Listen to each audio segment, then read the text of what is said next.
Boys and girls, ladies and gents, welcome to another episode of Clutch Conversations. It's your boy Mike. We are back at you one more again live on a Thursday night, man. I hope everybody feeling all right.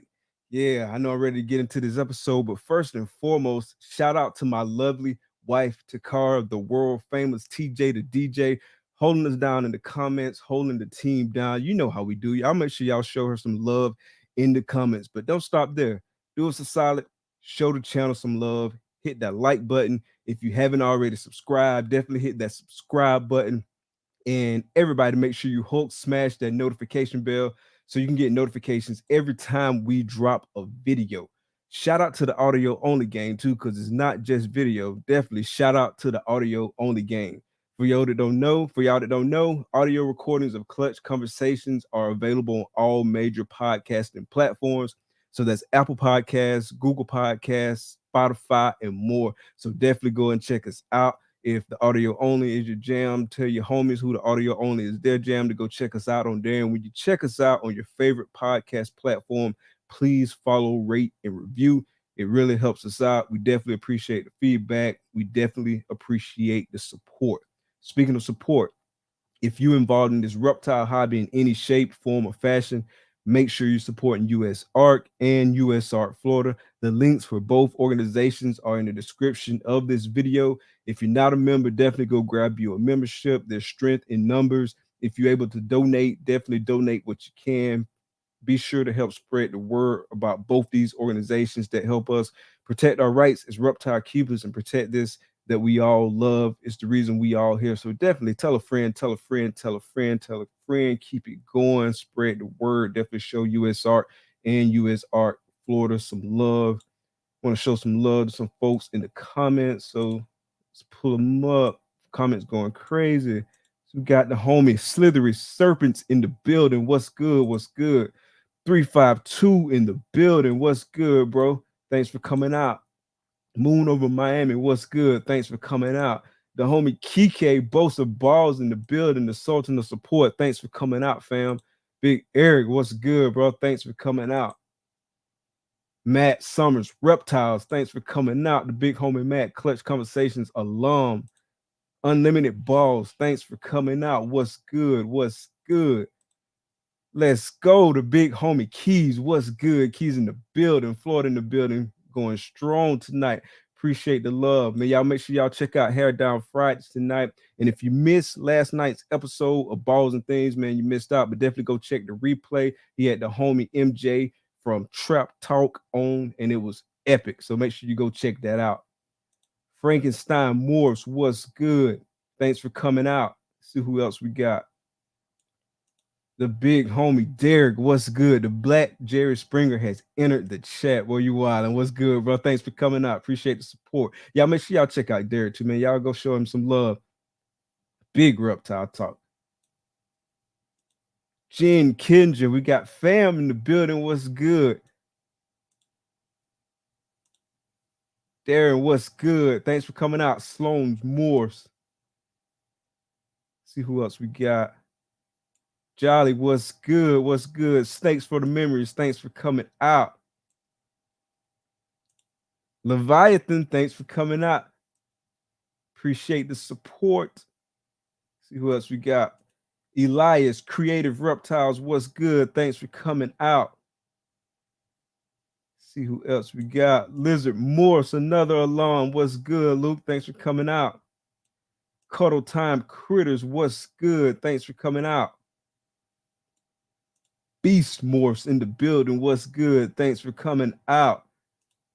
Lou Balls, what's good? Thanks for coming out. Kaiju, what's good? Dylan, what's good? Thanks for coming out. TJ, Ripping Reptiles, thanks for coming out, fam. Paw Pythons, what's good? Thanks for coming out. Brandy Sullivan, thanks for coming out. If it's your first time coming out, y'all, please hit that subscribe button, hit that like button, hook, smash that notification bell. We got balls and strikes, man. The chat is going crazy. I think I'm gonna stop it right there with balls and strikes. We about to kick this intro and then we about to bring out the guests, man. I appreciate everybody coming out. See y'all in a second.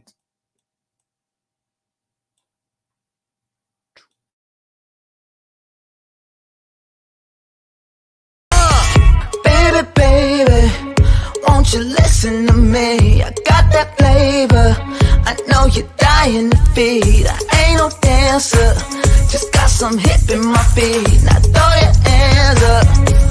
Ooh, you bring the lighter, I got the fuse. You make a fire, I'll add the fuel. Follow my lead, just watch your shoes. Gotta turn the heat up. This cool. Who you know who looking like this for real? Who you know who looking like this? Who you know who looking like this for real? Who you know who looking like this? Who you know who looking like this for real? Who you know who looking like this? Who you know who looking like this for real? Who you know who looking like this?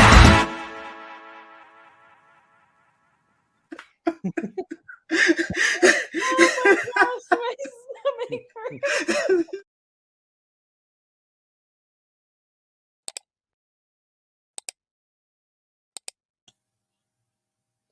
Episode 58, Kittinger Reptiles.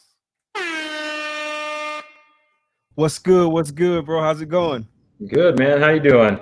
Doing good, man. The audience don't know, but we had a little pre-show. Got into some good conversation, so we're ready to bring it to the live, man. Appreciate you coming on tonight. Oh yeah, thank you for the opportunity, man. It's awesome. So yes, sir. Been looking forward to it all week, man. So real quick, I know everybody in the chat know who you are, but just in case somebody come through and they don't know, tell us about what you do.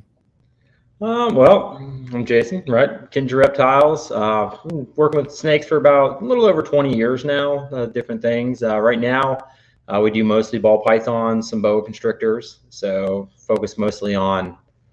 We do a lot. We don't have a specific focus, I guess. We do a lot of clowns, trying to do DG clowns, DG pieds, a lot of acid stuff. So working some puzzle stuff. So really doing a lot of ball python stuff. So yes, sir. I know you got some dope projects, and I definitely want to tap into that in a minute. Shout out to the homie Boza Balls. Appreciate the super chat, man. I appreciate you coming out, showing love every week. Respect. Appreciate that. So before we get into like different projects and stuff like that, so set the stage for us. Like talk about like what inspired you and kind of how you got into reptiles in general and kind of like what that looked for you coming into the game. Okay. I mean, it started a long time ago, like most of us, right? When we were younger. I mean, I was actually scared of snakes when I was a kid, and then I found some corn snakes and I brought them home. One got out in the house immediately, never saw it again. The other one laid some eggs, and that kind of got me into that, and then I ended up letting the female go. The eggs went bad, and then I got my first ball python back then. And then I started working with my teacher, my biology teacher. So, and he had a bunch of reptiles. So he did a lot of colubrids, Burmese pythons, things like that. So I started working with him when I was in high school, and that kind of got me into the reptile world a little bit more. And then we started doing shows and things like that. And that just kind of made everything happen. I mean, I started out with corns, things like that. And I started had big snakes too. So retics, burms, anaconda, stuff like that. That was my first wave of snakes. So Gotcha. So what was it about reptiles, snakes specifically? Like what was it about that just made you say, I gotta work with these animals? I guess, I mean, I like dogs too, but to me, I just like the snake more. I think I just like it because it's edgy, it's a cool animal. It's not a cuddly animal, so I like that about them, so. Hey, Cuddletown Critters bears are different. Yeah, I mean, you can cuddle with snakes though. So. But yeah, that's pretty cool. Like that's similar to like how I looked at the snakes when I first got into it. Because similar to you, I was pretty much afraid of snakes when I was younger too. And I Yeah. was still like a little bit hesitant at first when I first got into it, but it was something that I wanted to do. So it was something that I was gonna like pursue and push and get into because it piqued my interest and it was something I wanted to do. And I remember like the first time I held a snake, right? Um, I don't even know really like what I felt or how I thought it was gonna feel in my hand when I held it, but I remember not feeling anything like that. It was just kind of weird. It was like it was just inexplicable. Like I don't know how to really explain it, but it was just like surprising how it felt, and you kind of felt like the muscles of it move just by just like moving. It was just like it was kind of unnerving, but kind of cool at the same time. And so Yeah. like I'll never forget that like holding my first snake. And so like do you still remember that first time you held a snake, and do you remember what went through your head and kind of like what your emotions were, what your thoughts were? Well, yeah, I mean, I was definitely scared when I saw it, right? I mean, now it's like, why would you be scared of a, 3.5 foot long corn snake? I mean, it's a beautiful snake. It's not scary at all. But, at the time I thought it was just kind of cool. I reached in and grabbed it. Just somehow I mustered up the strength to do that. And once I grabbed it, it was just, I don't know. It was like, I don't want to say it was a connection, but it was just like, it really allowed me to see how cool they really were. And, it didn't bite me. It was pretty calm for being wild. Like I said, I mean, there were two of them together, so obviously they were breeding there. It was a washer machine in the woods. I grew up in the country, so a weird place to find them. But and that it was just different. And then once that happened, and then it wasn't long after that before I met my biology teacher, and we talked about snakes a little bit, and that kind of just brought that on. So it was just amazing. It was just an amazing opportunity. It's amazing how fast it changed for me. Okay. Being kind of scared of snakes and then not being scared of snakes at all, So what was your biology teacher background with reptiles? He had him when he was pretty young too. So I think he got his first snake when he was like 16, and he was not much older than me. I think I can't say that. He was older than me, but he'd only been teaching for a few years. So he was like maybe 6, 7 years older than me, so it wasn't like this huge, age gap between us. So we got along, fairly decent because of that, and he, like I said, he just had stuff like that, and then he just had a pretty big collection, and he just happened to need help. It just everything just aligned somehow, and that really allowed the passion for me to get different animals and stuff like that. I mean, I would have never had an anaconda at that time if it wasn't for him. I mean, I was 16, 17 years old when I had an anaconda, big tiger retic, it opened the doors for a lot of things for me. And I got to see a lot of different types of animals. We dealt with back then, there wasn't all this captive stuff. A lot of it was, like imported animals, things like that. So I got to, I mean, all types of scorpions and spiders, which I don't like, but I saw them all the time, and then just all the different types of snakes and even different mammals and stuff that would come through. It was just it was an opportunity to learn about a lot of things and just kind of really make me passionate about it because there was just so much cool stuff to see. So. Gotcha.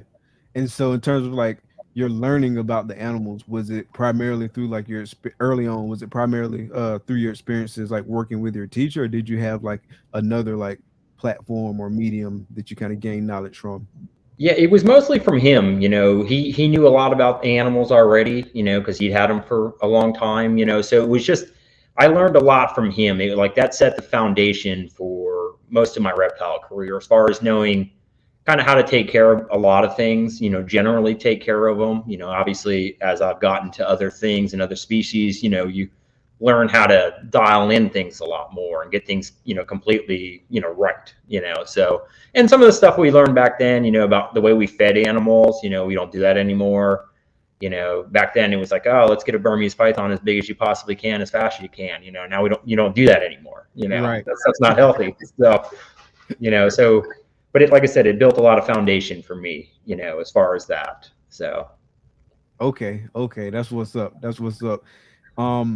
So you mentioned that y'all dealt with like a lot of imported animals. Like, were there like any like special challenges with them? Like, did they come in like with like ticks and mites or stuff like that? Like I've heard stories about stuff like that. Did you experience any of that?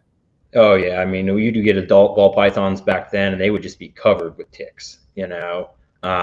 You'd get mites too. Some of the stuff would have mites. It wasn't. I feel like it wasn't as bad, the mites, but the ticks were definitely an issue for the ball pythons.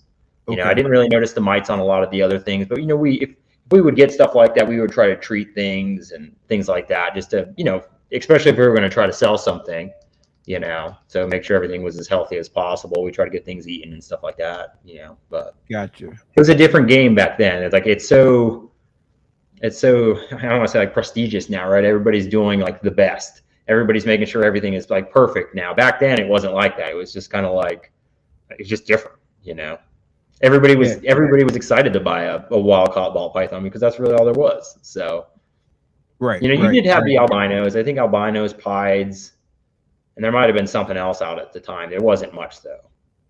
You know about how much pieds were going for back then? I think they were either 10 or 20,000. They were a lot.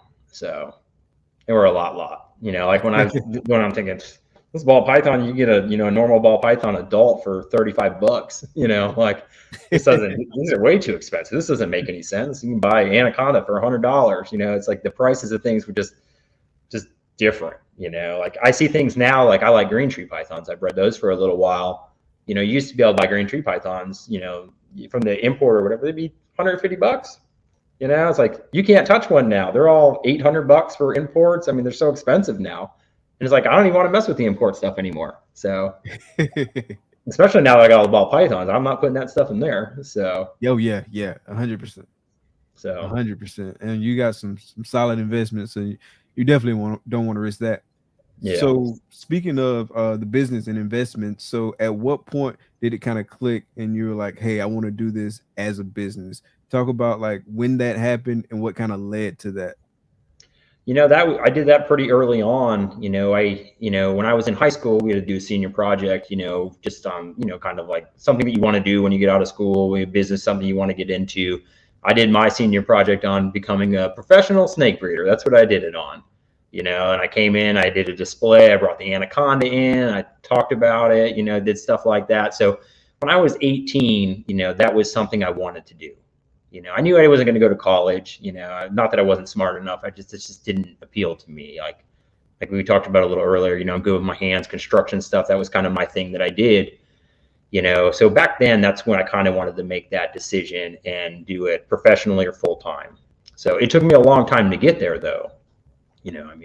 Fast forward, it's, 20 years later, 19 years later when I finally did it. So, so what did it look like for you early on? Like, what were some steps you took to kind of start traveling down that road? I kind of just kept doing different things. I did ball pythons. I didn't do ball pythons at first. Like I said, it was mostly colubrids, berms, retics, things like that. And then I jumped over, and then I got my next collection, and I started doing Amazon tree boas, green trees. Then I started ball pythons. So I just keep kind of evolving. I do different animals, and then I move on to something different, and just kind of get the experience on it. And then, with the ball python market, once it really started to boom, I don't know, 12 years ago, whenever it was, that really made a difference because you could see that you could actually make decent money doing things, or selling, breeding and selling snakes. So it kind of opened up the doors to where it was more possible to do it because of these, this, specific species that you could work with and do stuff with. So, once the ball python, I got into that kind of opened my eyes to where I knew it was a possibility for sure now, just because, like I said, it was just different. The price points were different. Gotcha. So used to the wild caught cheaper stuff, you could still breed and produce, but, they weren't selling for like the ball pythons were. So when did you produce your first clutch? My first clutch ever, I was probably 16. So it was corn snakes, king snakes. Okay. Yeah, I would have been 16. So okay. A long time ago, 22 years ago. So 22 years ago. Yeah. Okay. And was that clutch successful? Yeah, back then. But I had my teacher as kind of my mentor. I had my collection at his house. So I would come home from school because I was part of the OGT program too. So I could go to school for half the day and then I could leave and I would go over there and take care of his animals, stuff like that. And then I had my own animals there as well. So I remember those days. He had at least 150 snakes, I think, at that time. So nice. Yeah, I remember those days getting to leave school early. Like, yeah, it was nice. I wasn't helping me in any way, shape, or form. At half the time I'd go over to his house and go take a nap. You know, I'm like, oh man, it's 12:30. Let's take a nap. So Those were the days, man. Easy days. yeah, I'd hear him come home, pull him through the driveway, and be like, jump up and run downstairs as fast as I can, start messing with some snake cages. So I'm doing something. yeah, I think you couldn't tell, right? So, but you know, and it's nice. I had him come do a show with me up in Schaumburg, you know, probably 8 months ago, something like that, the last Schaumburg, you know. So we still keep in touch. You know, he breeds rodents sometimes, so I'll get rodents from him and things like that. He'll take my snakes and bring them into school for the biology classes, talk about genetics and stuff like that too. So, you know, we're still pretty close, which is nice, you know, having that friendship for a long time. So okay, that's what's up. yeah, so it was just without him, I mean, I don't think it would have ever happened. You know, I would have just went down the construction road, and maybe I never would have got really into snakes, you know, because at least that got me the opportunity to see what it could be, you know, seeing all the other breeders out there. 100%. So you touched on it a little bit already, but talk about some things that changed, because you've been doing this like 20 plus years now. So talk about kind of how the industry has changed from when you first got into it to now. Like I said, for the most part, it's just so much more professional now. You know, people are taking better care of animals. People try, you know, I'd say there's a lot less scumbags out there. You know, it's just the market's a very different place. And I can't say that about the whole market, you know, but with the ball pythons alone, you know, because that's what we're mostly all wrapped up in now. You know, I mean, the market is just definitely better for that kind of stuff now. So, you know, so I would say that's probably the biggest change. Hi. So I made it out. Yeah. So you said it's a lot more professional now in the market. What about the community? Like, I know for me, like ever since I've been into it, like I've been used to like this community, but based on like talking with like other folks, it hadn't always been this way. It wasn't always as big of a community, so to speak. What are your thoughts on that? Like, have you noticed like kind of a shift over time? oh yeah, for sure. That's another really big thing. You know, back then nobody really wanted to help anybody. You know, everybody was trying to keep all the information to themselves so they could be more successful. You know, and as time has gone on now, I mean, as a community as a whole now, everybody kind of realizes that, you know, we all kind of need each other, right? We all need to support each other. We're all in the same thing together. We need to try to help each other and do better together collectively, and that's going to be the best thing we can do for the hobby itself. So 100%, 100%. And Holly, just to bring you up to speed on what we've talked about so far, like Jason was just telling us how you do everything for Kendra Reptiles. It wouldn't be anything without you. 100% everything. Jen does the most for Kendra Reptiles. Hi, Jen. Yeah, I've heard. What's up, Jen? Yeah, Jen, for us, you know, if it wasn't for Jen, I probably wouldn't have any snakes. Hi, Danny and Renee. Sorry. You know, I got to a point when that transition, you know, trying to go full time. I was working full time. I was, you know, we were talking about building a house. I was working on things like that, and just, you know, our son was young. You know, it was just pure chaos of life at that time. You know, and without Jen helping with stuff, you know, that made all the difference in the world. You know, so now Jen comes over. You know, she helps a lot now, and she cleans pretty much all the snake cages now. You know, she even takes care of the big old giant boas and stuff like that. So you still haven't gotten her on the green tree yet. No. Maybe one day. Yeah. I don't have it with me now. I gave it to a buddy to use as like a breeder loan. So I have a captive born green tree python that I made like 10 years ago that I've been holding on to. And then I have an emerald too, but I don't really want her touching the emerald because I mean that thing's, you know, it's got some big teeth. Yeah. The other day, Jason, he's trying to he wants to like start getting snakes that he really loves, as opposed to just for financial reasons. So the other day he's like, I really want to get a white lip? I want a white lip python. Yeah, white lip python. And I said, well, what's its temperament like? Because that's really important, especially if you're not going to be the one taking care of it or cleaning it. If you're going to ask Jen to do that for you. So. And me, I don't research it. I don't need to research Jason's that. like, I don't know. I just think it's cool. I've seen it before. I've held a giant one before. It was fine. So, and to me, it's like they are naturally somewhat aggressive, apparently. But you know, it doesn't make me not want it still, though. I still, you know, I like the challenge. For me, and that's why I've bred so many different things and you know, tried to work with a lot of different animals. I like the challenge, you know. When everything gets so easy, you know, I get kind of bored, you know. So like even with construction stuff, every 3 years I'd change and do a different type of construction just because just always trying to find something different to do.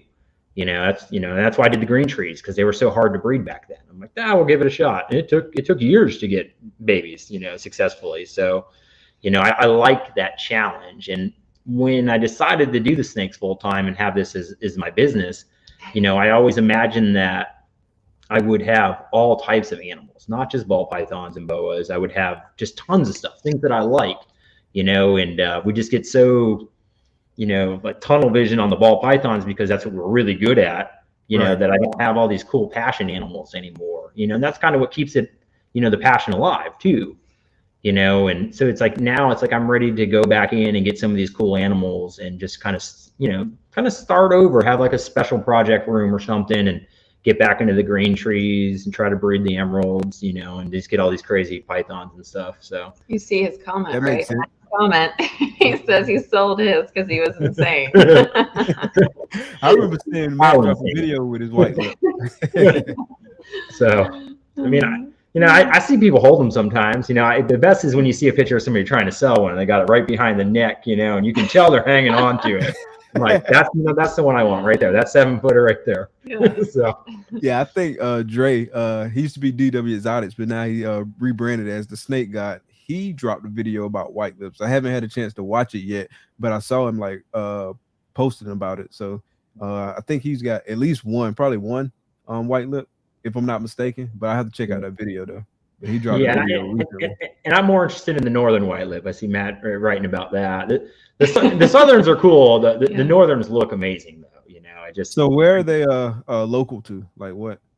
I think they're like New Guinea, Papua New Guinea, something like that. They're around that Australia area. So okay, and so I should know more about it, but I don't. So I looked this up. Why are the northerns so much different than the southerns?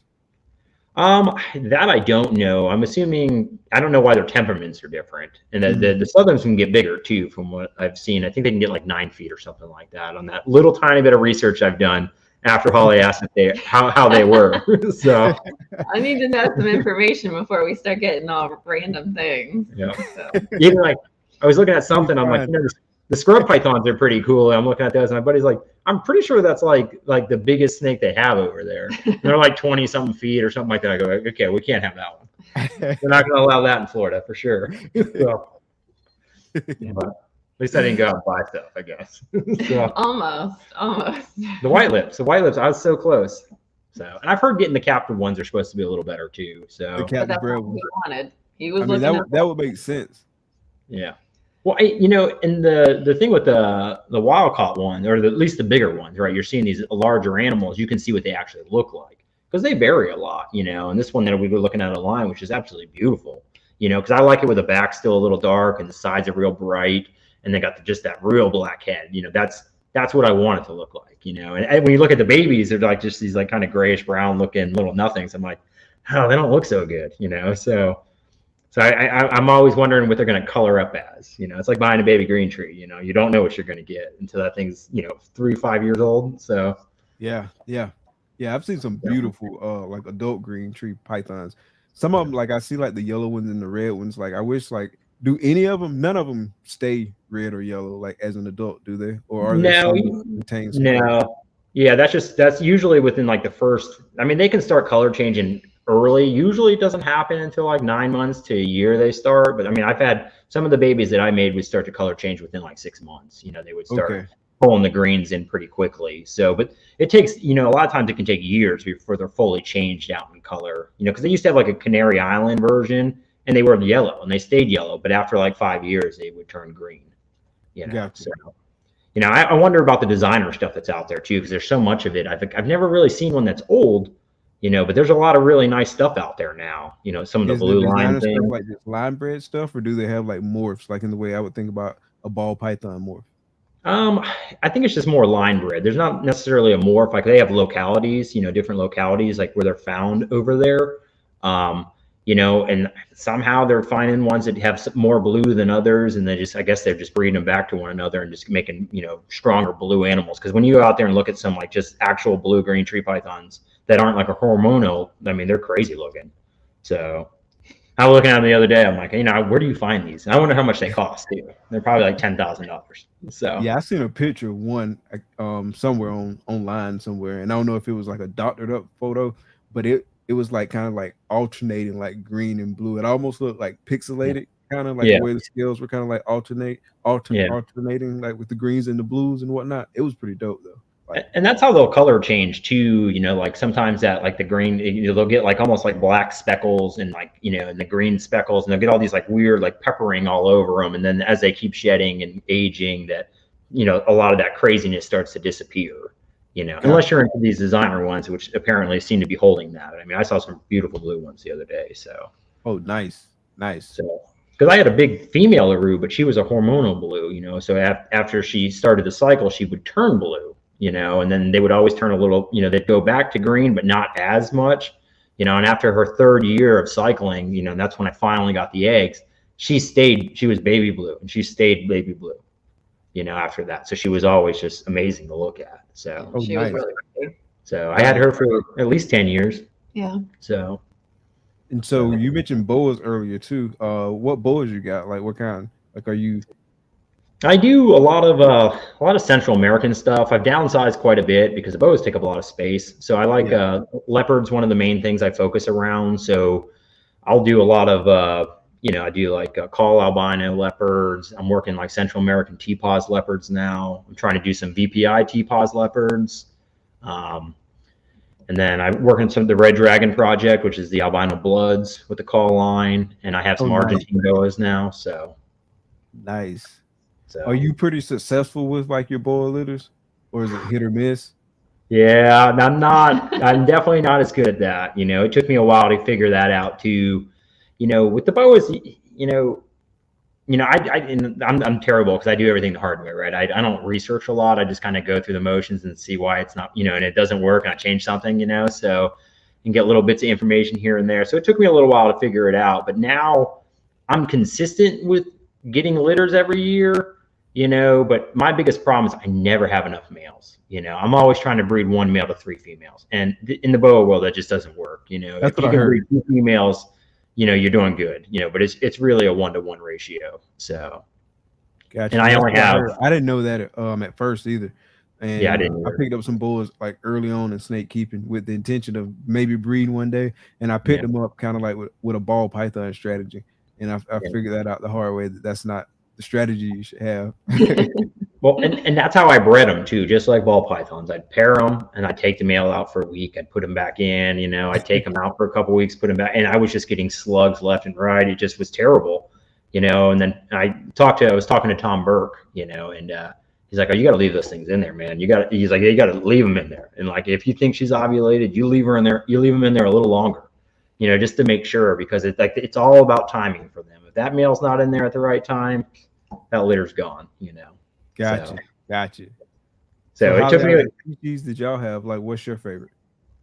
What's that? And I was asking Holly, out of the species that y'all currently have, like, what's her favorite? Lincoln. Human. Well, for temperament reasons, it would definitely be the ball pythons. Gotcha. So I'm scared of the boas. I mean, even like the little babies, I would have to clean their tubs a few years ago, and they were just constantly trying to bite me. But so I really like the ball pythons the best for that reason. But gotcha. Yeah. Have you taken any bites from the boas? The baby? Mm-hmm.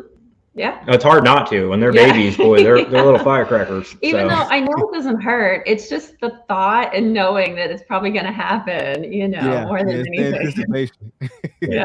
If you have them and they're all housed together, you got 10 babies in a bin, because you got a 20 litter, group, it's like you're reaching in there, you're going to get bit. You're always getting bit, especially with the Central American stuff.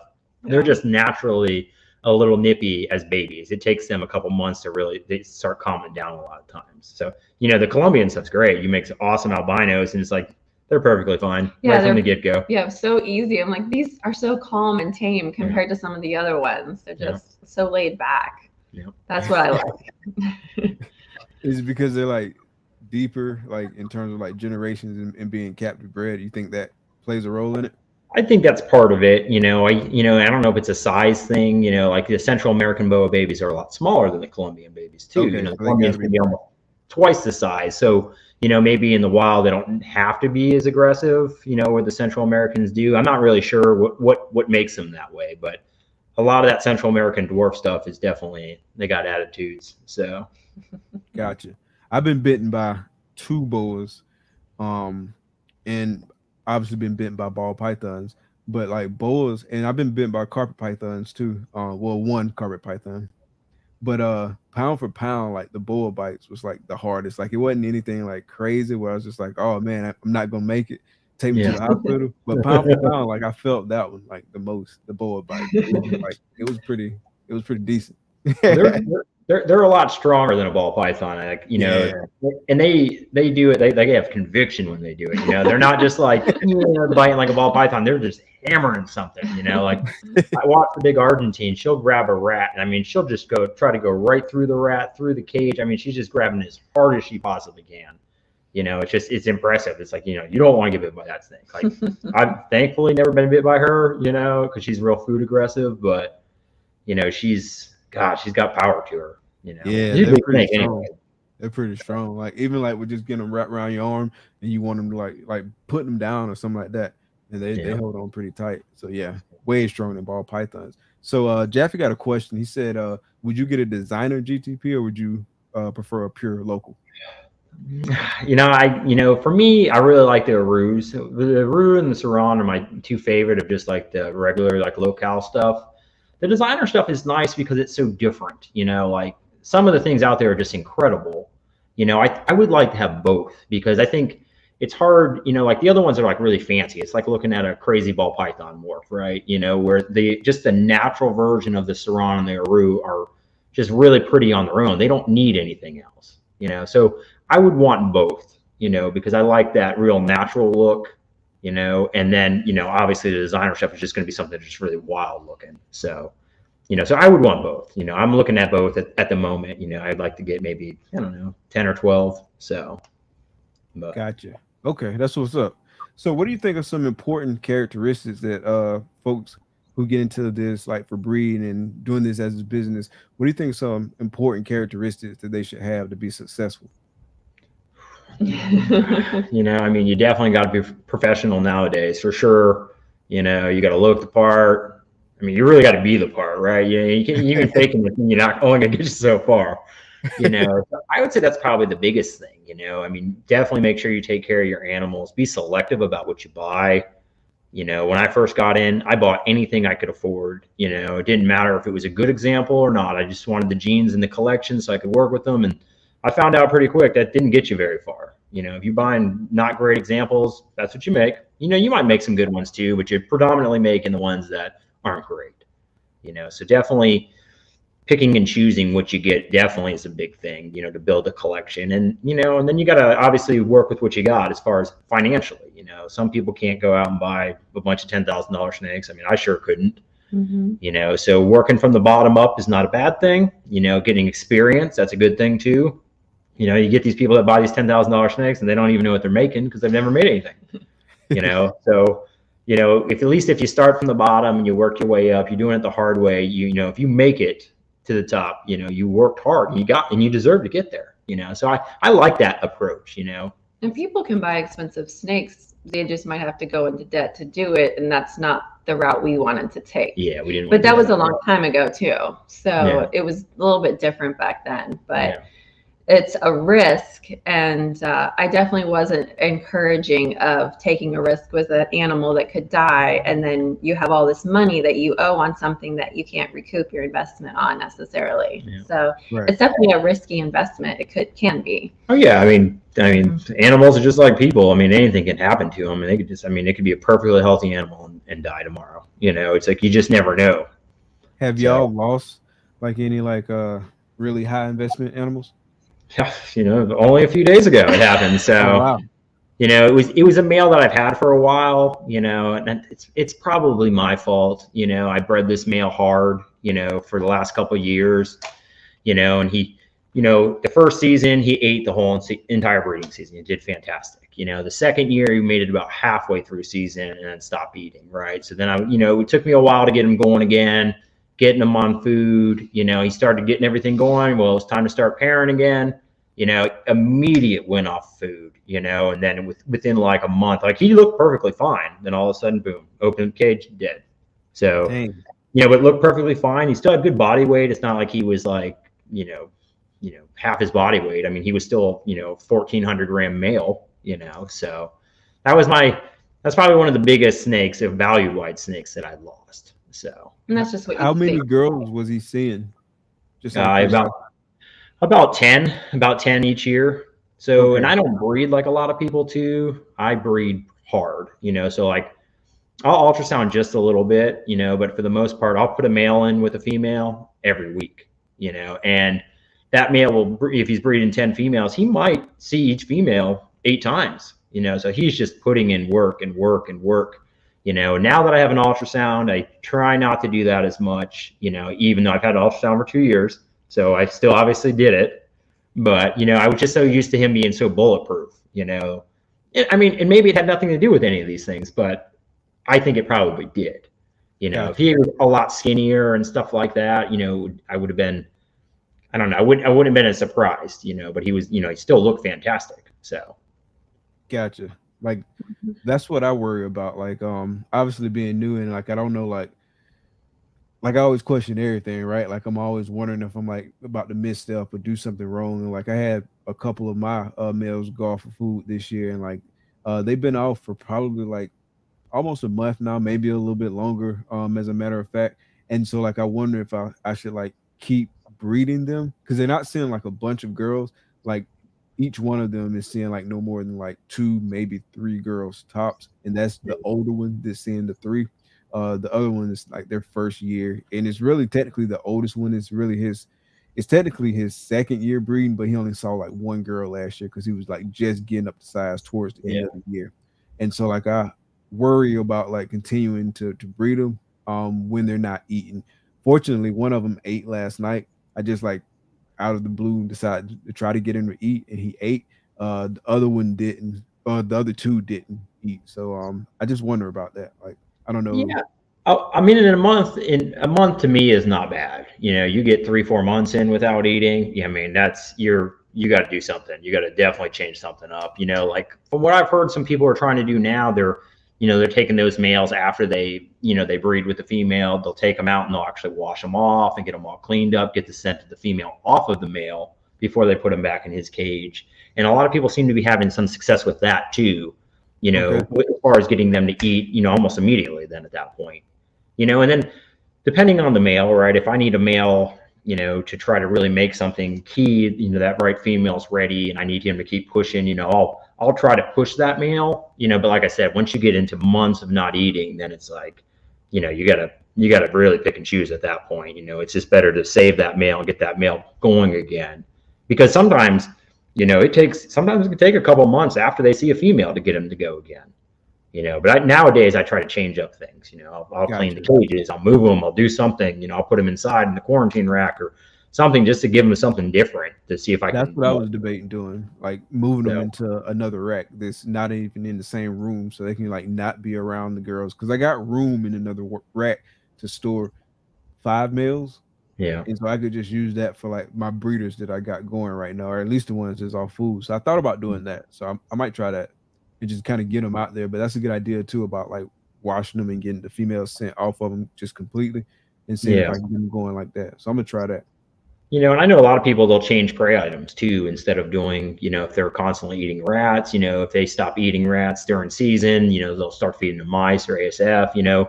I don't believe that they get stuck on either one of those things. I think if it's a good eater, it's a good eater. I don't think it matters. So I'll occasionally do that too. If a male is starting to breed and he's doing all right, and then he stops eating, sometimes I'll just start throwing mice in there. And if they want to eat mice the whole entire season, I'm fine with that, as long as they keep on going and keeping that body weight, so, because as a kind of like as a business level, you gotta try a lot more stuff, to try to keep these things going and making that progress. At least I feel that way, That makes sense. Yeah. And I even heard people, just put them in a snake bag, take them on a car ride, just I heard about that too. moving them around a little bit, gets them going again, so. I haven't tried it. Like I've heard it like a bunch, but that's one of the things that I haven't tried. Yeah. It works, I'll take a snake to a snake show or something. And sometimes, like if I have something that's just being finicky for some reason, take it to a show. You can sit on the table for a couple of days, take it back home. A lot of times it'll start eating right away.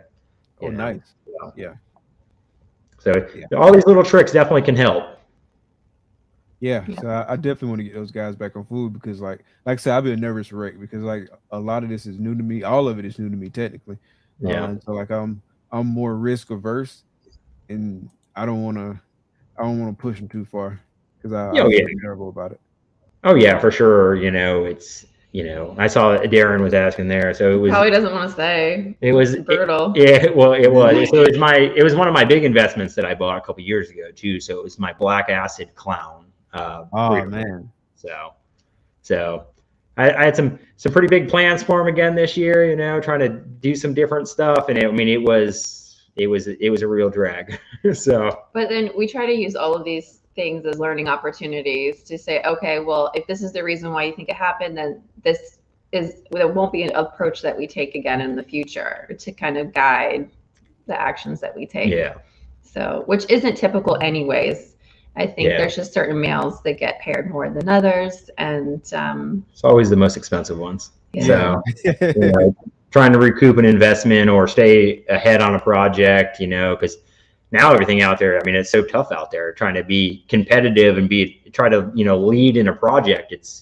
Everybody's doing the same thing. Everybody's got high end stuff. Everybody's pushing, So like, well, and it comes back to, I was going to add on when you asked earlier, characteristics of people to kind of make it. And there's a huge portion that Jason does. And I feel like that's really important to get to a certain level. And then I feel like now where we're at, there's all these other characteristics that you have to have too, or skills, I guess I would say, in running a business successfully. And some people may already know how to do that because they've already run a business, but there's so much that goes into really being able to know how to run a successful business and to keep it at that level, or, to even grow it.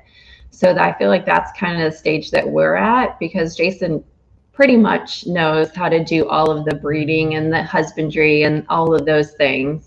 And he's got that down really well, or Jen does. Yeah. I trained her well. Yeah, he trained her well. So she's rocking in that area for us.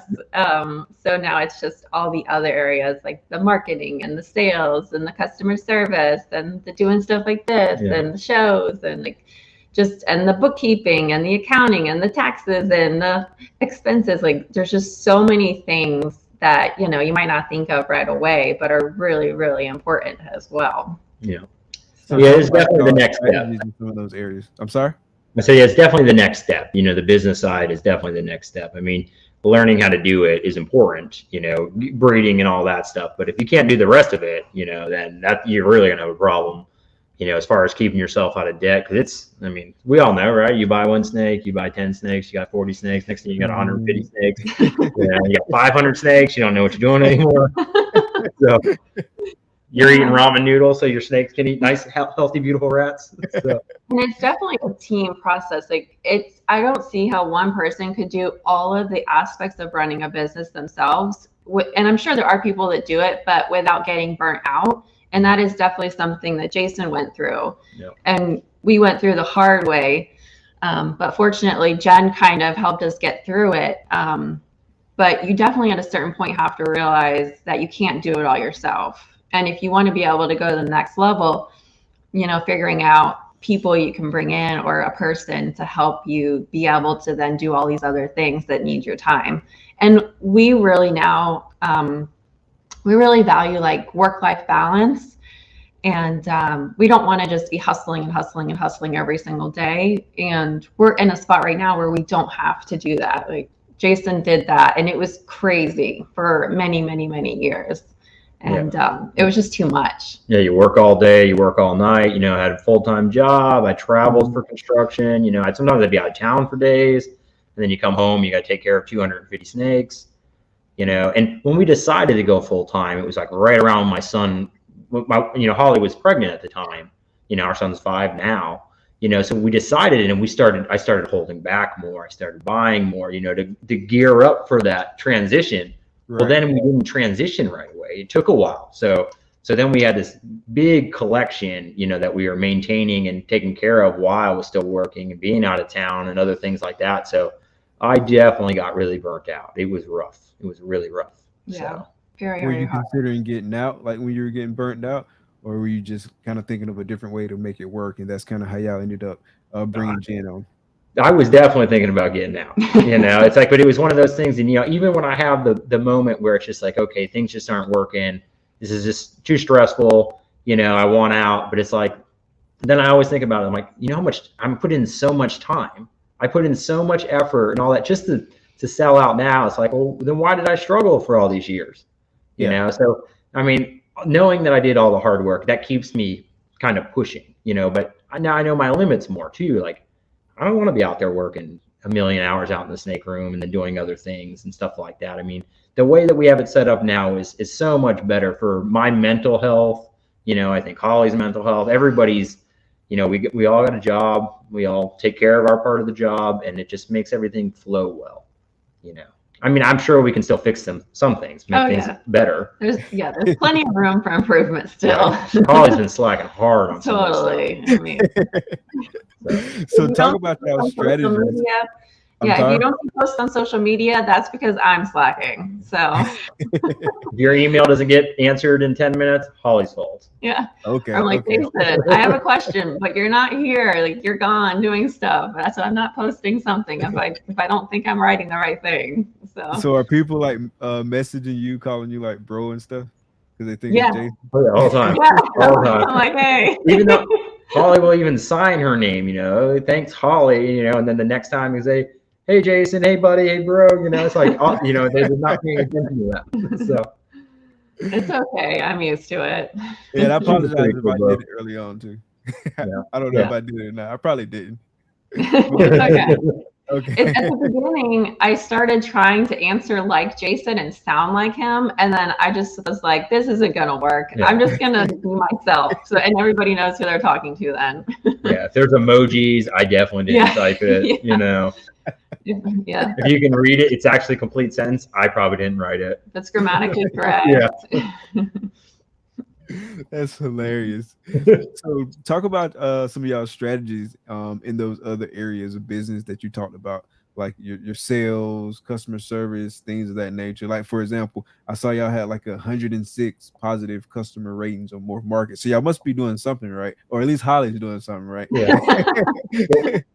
You know, and it's for us. I mean, at least for me, you know, it's about responding quickly, right? Having good customer service. I mean, that's the most important thing, you know. And I always try to go above and beyond, you know, especially if I'm meeting a person, you know, in person, I'm at a show, you know, I go above and beyond to try to help people as much as I possibly can. And I'm always offering help for people that, you know, that are customers, even people that aren't customers. I mean, I get questions all the time about things, and I try to help them and answer stuff for them too. You know, for me, it's just giving that a little extra every time, you know, and trying to be, you know, I don't know. I like to answer emails immediately, you know, not if it's at, you know, midnight or whatever, you know, who cares? But, you know, if I see an email come through, it's like, you know, I kind of want to answer things immediately for that reason. Because some people, you know, like, I mean, we have people message us because I looked at a message and I forgot about it. You know, and then they're being all rude about it, you know, like, I'm like, you're asking me a question about something. I mean, I don't even know who you are. You know, you're being super mean, you know, I'm just like, come on, man. That's not normal though. It's not, but it happens. Yeah, I mean, it can happen. Like, you can see something, you can mean to get right back to it. Something else can come up and you get sidetracked and you forget to get back to it. Or it might not be the perfect opportunity to respond. Because I mean, sometimes when I'm parked at the light, I might see a message and then the light changes, then I got to go. Obviously, I can't be looking at my phone while I'm driving, so I'll get back to you a little bit later. Like, you got to understand. Like, I will just, I would say if somebody sends us a message and we've seen it, but we didn't respond, just like send it again, or just say, hey, did you happen to get a chance to see that? Because instead of like, don't be mean, just Yeah, send another message. yeah, if we miss it by a day, give us a reminder, please. I mean, we're not perfect, so and I try not to look at messages, because I'm always doing something. So when I look at it, and if it's something that involves a lot of effort or, more than like no effort, then I'll wait and then I'll forget about it. So if it's like, it's something I can answer right on the fly, it's easy. If somebody's asking about genetic stuff, it's like, and I look at it, I'm like, I can't really tell. I need to sit down and really look at this and get close to it, and maybe compare it to stuff that I have, so, things like that, I always forget to message back, always. Yeah, it would be easier. I told Jason we should have like a little more structure, maybe between certain hours of the day they're devoted to doing these certain things, and that way things don't get lost. But it's sometimes hard to do that because we still work from home. Like our son is around a lot, so it's just sometimes hard to do that and make that happen. Yeah. But things definitely get lost sometimes. But not typically on Morph Market. If someone like messages us through there, it's a little easier to keep track of. Yeah, right. So talk about like a difficult sale where you thought probably initially when you were talking to the customer, whether it was Morph Market, whether it was in person, no matter, you thought they probably weren't going to buy it, but they ended up buying it. You have a story about something like that? I don't know. Not that I can really recall right offhand. I know it's happened. You get some people that just seem like they're not, they're kind of interested. They ghost for a while and they just all of a sudden, hey, I'm ready to pay, occasionally that happens, but I can't really recall anything that was really, dramatic in any kind of way. I would say it's the other way around where they act interested and then they never get back. All the time. Yeah. Yeah. Like literally ready to buy it at that exact second. You didn't answer it, and 3 minutes later went by, and they're like, "No, I already found something else." Like, whoa, okay. Yeah. Yeah, and I have like this thing where I feel like it's really easy to like, because Morph Market has the thing where you respond in a certain number of minutes or hours, and so it's really easy to kind of get caught up in that, and you feel like you have to respond right away, or you need to be on all the time, and I was like that when I was a virtual teacher. So I'd have my students that would text me or call me and they would want an answer right away. Like, oh, so-and-so, my teacher didn't respond to me. And I just felt like that was setting them up to be like that and have those expectations, and they shouldn't. They're, teenagers, and trying to teach them they don't necessarily get instant gratification. So like I struggle with that too. Like I want to answer things right away, but then I also know people have lives and they have things going on. And so hopefully people don't necessarily get so frustrated with us if we don't have the chance to respond back instantly to them. So just gotta have, healthy boundaries. Like right then. Yeah. Yeah. It's not healthy to have to be on your phone answering everything every second it comes in. And that's one of my favorite things now that Holly does all the social media stuff, because at the beginning I did the social media stuff and answering the messages and stuff like that. I love not looking at my phone. Yeah. I love putting it down, and it's like I just go off and do my thing. Like sometimes I'll leave it inside, sometimes I'll leave it in the car. It's so freeing, to be able to do that. I mean, I can only do that when I'm at home, when Holly knows where I'm at. But I got to keep my phone on me when I'm out of the house. But, you got to, yeah. Yeah, it's just so freeing though to just be in the snake room and just listen to music. Now I got to worry about messages. So, what about? Unless you're like, wait, you didn't respond back to this person. They're like, Jason, I know. What about like a dissatisfied customer? Have y'all ever had a customer that had a complaint, and how'd you handle it? Obviously, you don't got to say names or anything like that, but not really. I mean, for the most part, our customers always seem to be happy. We had one thing happen, and somebody bought a snake and they said something was wrong with it. And I'm like, I don't think so. I'm like, that doesn't sound right. It doesn't sound like it's even possible, and for me, at that time, the value of that snake versus, the issue, it was just easier. I said, look, what we can do is I can pay this, so you can do this, or, I can just refund the animal, because, if $100 and something bucks, for me, I don't want any problems. Like, I'd rather just refund the money. You can keep the animal at that point, because then not only that, we're stressing the animal out to ship it back to me right away and kind of go through that. And I don't like taking animals that somebody else put in their collection and put it back in mine.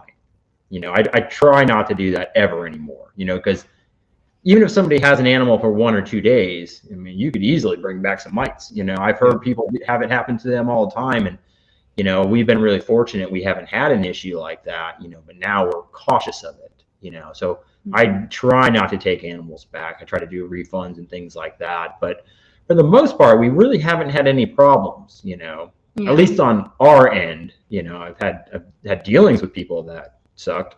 So, but, at least for us, I mean, we try really hard to make everything. And if there is an issue, we answer it immediately. We're right on top of it. We're always there, so. Yeah, it's not worth the risk to our reputation to have somebody who has an issue that isn't taken care of. Yeah, and even if they're lying, you can't, I'm like, there's no way this is what's going on, but at the same time, it doesn't take anything for somebody to go post all over the internet saying something, right. I mean, it's practically true at that point when somebody types it on the internet, so one of those groups, and then people go crazy with it.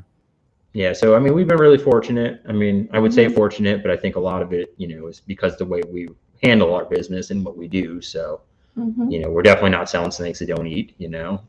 Somebody tells me a snake doesn't eat, and go, yeah, I think it's 400 grams, and it eats. It didn't come out that way. yeah. So, so I mean, like I said, we try really hard to make sure we keep up on those things in the business side of stuff and be very professional and very willing to help. So, Gotcha. Yeah, Jason always likes to help people. Yeah. So he's just been like that. I'm a natural helper. Yeah, to a fault sometimes, but A lot of times. but he's a great friend to have if you need help. So. Is it to a fault sometimes? Okay. Like, for example, like what? Just wanting to be able to be there for everybody all the time. Yeah. So just give and give and give to people.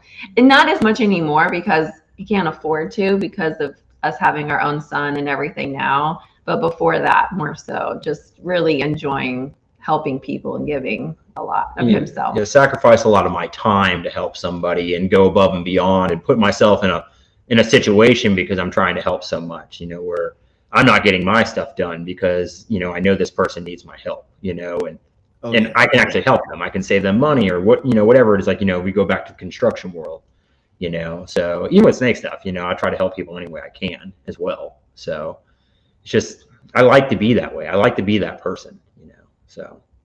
Yeah. But I can definitely see how it can become a conflict when you sacrificing too much of like your well-being or the things that you have to do. So it's a balance. It's like with everything, right? A balance. Yeah.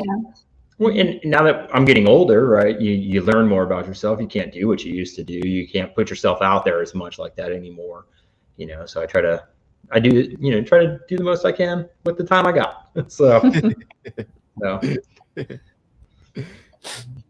So going back to what we were talking about earlier about like kind of the high-end projects and a lot of people kind of dibbling and dabbling into the high-end projects.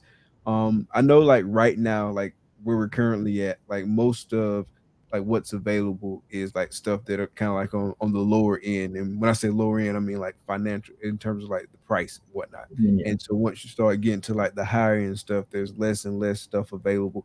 Do you think that we'll get to a point to where kind of like the high end market is oversaturated, or do you think just because a lot of those combos are so difficult to make that it may just take a little bit longer? I mean, I think that we'll eventually probably, get there, because I mean, especially the way people are investing now and the way that they're building their collections, a lot of people are building the high-end collection and they only have high-end animals, so once they start producing, they're only making high-end, so, and I notice that, every time I sell a high-end animal, I know that person, as long as they take care of their animal and everything works out right, that they're going to be my competition in a way, right? Because they're making what, they're buying what is like, could be one of my better animals, and they already bought another animal from somebody else that's superior, right? So now they're going to be making things that I can't even make too, right? So I watch it as I'm selling these animals. I know that they're buying more of them, and there's so much of that stuff moving out there now that I think that eventually, that project, will become a little bit more saturated. Like if you see how like the Desert Ghost Clowns came, like it seemed like they just kind of came out of nowhere, and then the next year there were quite a few of them, and then there was a bunch of them, and now like there's tons of them, so it's like the project can jump so fast now, especially when everybody's riding the same trend. That's why it's really important now to be different, and try to do things that are a little bit different and don't just follow the trend exactly, kind of, maybe be in the project, but try to put a different spin on it. I think that's like a really important thing for people to try to do now, just to set themselves apart. So if that time does come and they're everywhere, you're in a different category because you're doing something different, and then follow that project through. So 100%. So talk about some of your favorite projects that you're working on right now. I like the Desert Ghost Clown stuff, but that project's killing me. I can't seem to make very many. I make one here, one there. It's like I'm not gaining any ground in that project. Hopefully this year will be better, but I mean, how many probably shots not. you got? What's that? How many shots you got at making double visuals? I have 9 females, but a lot of them are double hets. Some are, visual hets, a visual clown het DG or something like that. So, but now I have a better male. So now I actually have a double visual male, and he's het hypo. So it's nice. a beautiful, powerful male now. And I got him last year. No, I actually got this from Corey DeLong of CD Constrictor. Okay. Yeah. I'm not sure where he got it from. I don't believe that he produced it. I'm pretty sure he bought it from somewhere. But I ended up picking that up from him last year, and I was hoping it was going to do some stuff because I got it in breeding size, but it just wouldn't do anything for me, So, and then this year it wouldn't breed either. So I'm using the backup male on like everything. And then he finally kicks it in gear. Well, now I'm like, okay, well now I've kind of ruined my odds now using this other male, but it is what it is. At least everything I know will be het Desert Ghost, whether it be het clown or not, I can't guarantee anymore. So Gotcha. But have you had a lot of success like with using a different male, like maybe your male is younger or smaller or whatever, using a different male to kind of get a girl going, and then like throwing that other male in at the end and having that male kind of take the clutch? Yeah, I'll do stuff like that. I'll use a male maybe that's similar in project, right? Or maybe something where I can, definitively tell that he's the father, right? Whether maybe he's like some kind of super, or maybe he's a clown, or something where I can guarantee the genetics. So when I see this animal, I know that he took that clutch. And then when the other animals pop up, I know it was the other male. So a lot of times it seems like I'll get a split clutch, if I'm only getting 1 or 2 locks from that second male, So, I try to do it that way if I'm going to go about it, because sometimes, trying to get some follicle development, it definitely helps putting a male in there. So, gotcha. Yeah, I've been using that strategy this year. Hopefully, it works for me. Yeah, I've been putting males together more, than I ever have. Like so, if I got a younger male that just doesn't really seem like he wants to do it, I'll throw another male in there with him too, with that female. And usually, it seems like if he's gonna go, I'll leave them together for a day, make sure they're not like going crazy or anything, really stressing each other out. But just enough stress, to get that little one inspired, and then I'll pull them out. And I've been having some success with that, and that little male taking off pretty quickly from that. So, gotcha. So I don't know what's that? No, I was gonna say like the 2 males that I've been working with this year. So I got a DG het clown male that's like older. He's like bigger. And so like I've been kind of like using him to like get some girls going. But then I got like a smaller inchy leopard yellow belly DG het clown male that I've been trying to finish the girls off with, and so hopefully it works out for me. But at least I know, like from a recessive perspective, like what's in there, right? So because both of them are visual DGs, and then like both of them are het clowns, so I got like the same odds if I don't hit the visuals. In cases where I have an opportunity to hit the visual clown, I got like the same odds. But I would prefer to have those codoms floating around in there too. So we'll see how it works out. Oh yeah, for sure. Yeah, I mean, that's exactly what I would do too. So. And then you got a lot of the acid stuff going too. What's some of your plans for that this year? Well, I mean, I had big plans. Male. I had big plans, and then they all went to pot, I guess. So as How of many about a girls week did you ago, say you got him locked up with? it would have been 10 this season, but he like I never got him to lock anything. You know, I put him out a couple times.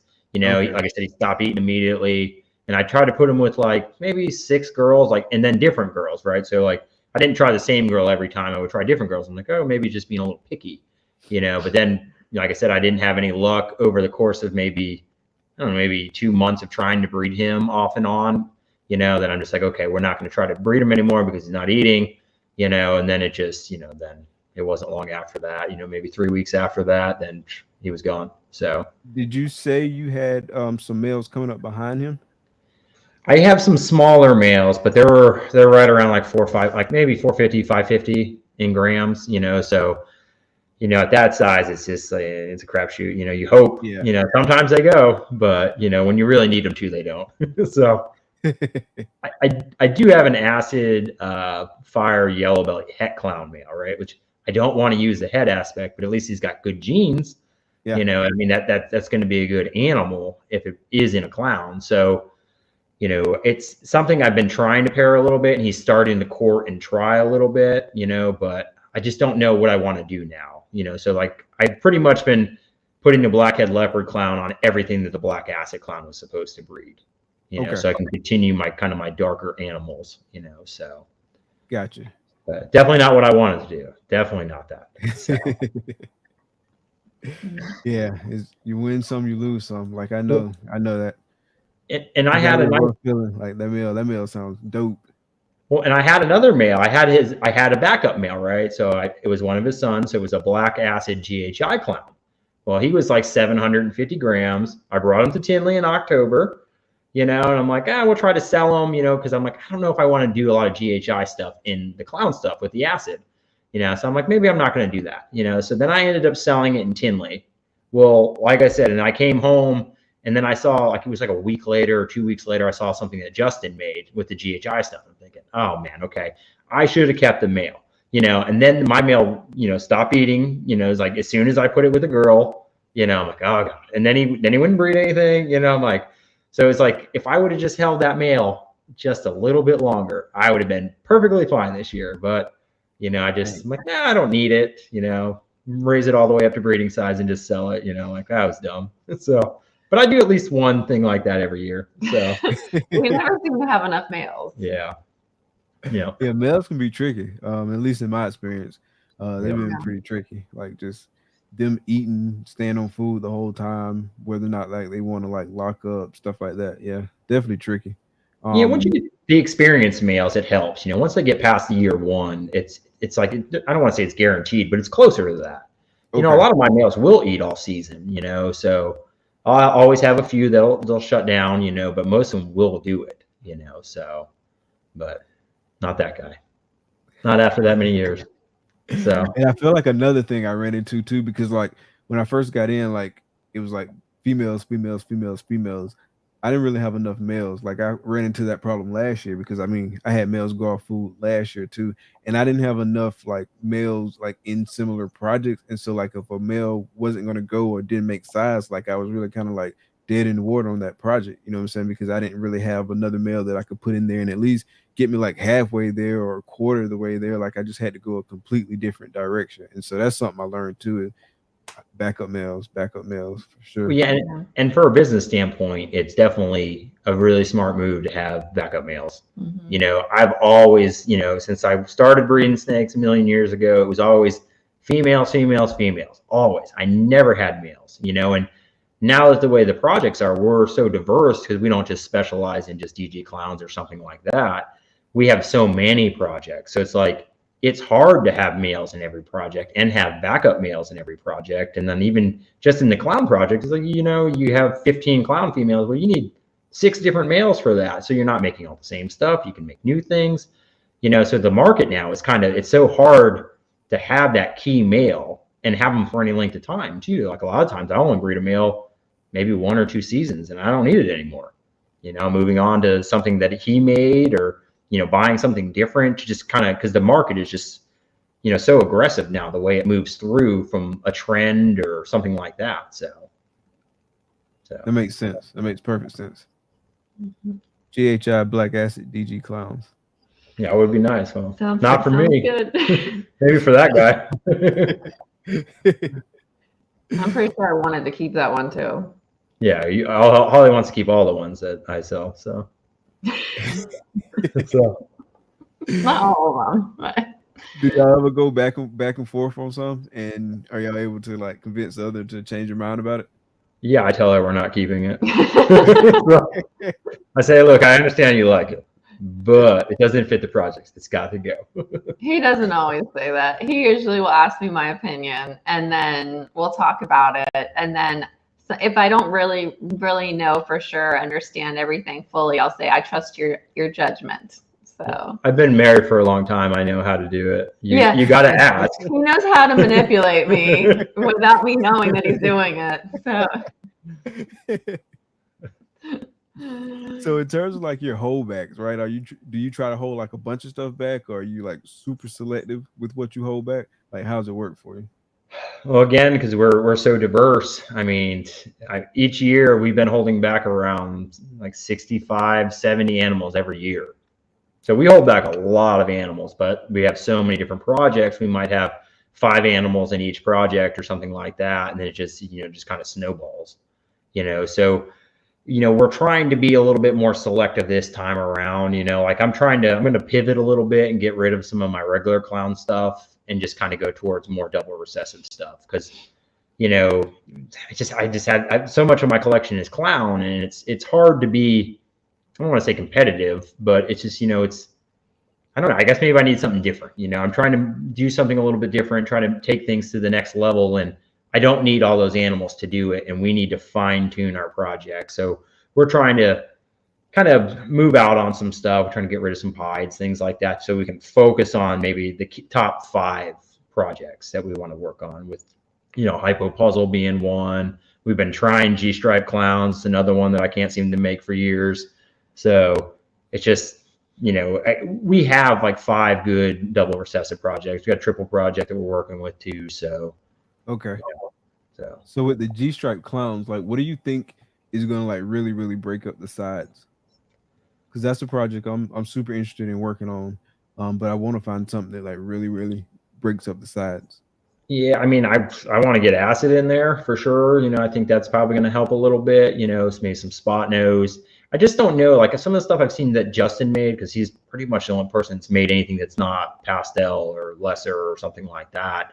There's not a lot that's changing much yet. I think it's going to have to be a fairly stacked animal probably to really give it a big boost. So I don't know yet. I mean, we're just trying to make some so we can raise them up. At this point, I've missed like 3 years in a row now, I think. So I told myself, I'm like, I'm selling them all if I don't make them this year. And I didn't make any, but we still got them. I told him, I said, no, you're not. This is something you really like. We're not selling them. Well, my good friend, Danny, he's like, yeah, you got to keep them, man. Don't sell them. You're going to sell them to somebody, and their first clutch, they're going to make one. I go, probably. I might be another year not making one though. So, but we got better animals raising up for that project now. We did genetic test some stuff, some G-Stripe girls that we made, to prove them het clown, things like that. So at least we have better animals, so our odds will be better here in the future. So yeah. So we'll see. Yeah, it's definitely a project I want to work. It's not going to be like one of my main focuses, but it will be one that I work with. Yeah. I just want to see what it does. I like it. It's pretty cool. So I'm gonna definitely work with that one. Especially with the Desert Ghost in there. The triple is, super hard to make, but I mean, it's a good looking animal on its own, so trying to get a little more pattern in there, maybe a little more color. I mean, I don't think it will take a lot just to make that thing to look a little bit better. And it's a really good thing. So thanks, and Danny. That's my other thing too, is like trying to limit myself. Cause like everyone else, like I got a limited amount of space and I don't want to like overload myself. So like really like controlling myself and saying, hey, don't get into like all these projects, because that means you got to like use up more space. You got to buy more animals and stuff like that. You got to hold back more and all that goes into it. So like just really trying to pace myself that's been something that's hard. It's getting easier because I'm like thinking through it more. I know at first I was just I was just buying stuff at first, like you said you were doing like initially because you liked it and you could afford it. It was you thought it was cool, and I really didn't have like any kind of like mindset to it. And then like I quickly learned the error of my ways and like started like refining like how I brought stuff in the collection and just kind of thinking through like kind of like the long term effects of, hey, if you get in this project, you got to do this, this, and this. And so it's just it comes with the territory, like just kind of like learning. And so that's part of the growth, right? I think Oh a yeah. lot of us go through it. Oh yeah, for sure. I mean, a large percentage of the people that get into breeding snakes do exactly that. You know, it's just because it starts out as fun. You know, you just like things, so you want it, and then you realize how cool they are, and you buy more, and the next thing you know, you went crazy, and nothing's compatible, or you got 15 males because they were cheaper, and you got two females. You're on the opposite side. So it's easy to get that way, especially if you don't have guidance from somebody. Kind of telling you the right things to do and stuff like that. So which Yeah, a that lot was of us one of didn't the have best that. moves I made was get guidance from somebody.